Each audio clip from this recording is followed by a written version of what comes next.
All right, back again for day 40, the big day.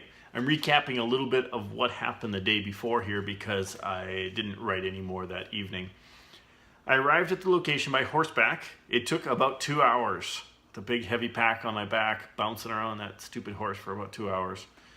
Then I had to hike and climb down a steep rock wall / hill to the river in the valley below.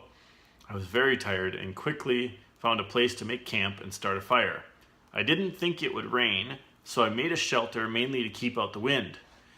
I went to bed at 11 o'clock or so, just as it started to sprinkle. Before that, I hiked the length of the zone, looking for the best place to set up a permanent camp.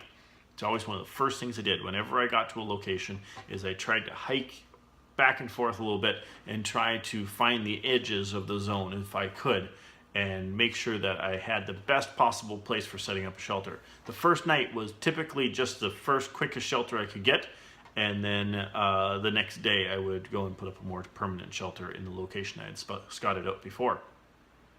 I found some spots and planned on building a better shelter today. It's about 12:30 p.m. and it's raining steady for over 12 hours. My sleeping bag was touching the tarp in a few places and is pretty wet.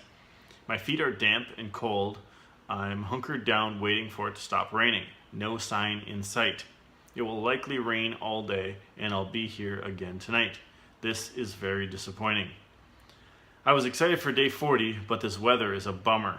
I'll just lay here and pray for sunshine and read my Bible and think of the day I get to see you again, Amy.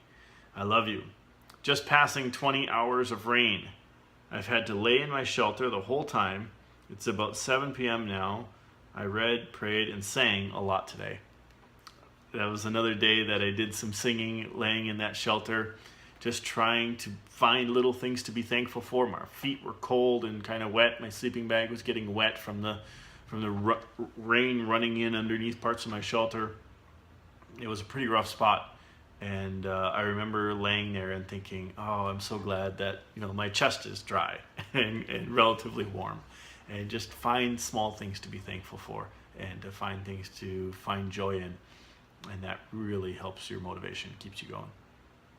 All right, that's the end of day 40. We'll see you guys tomorrow.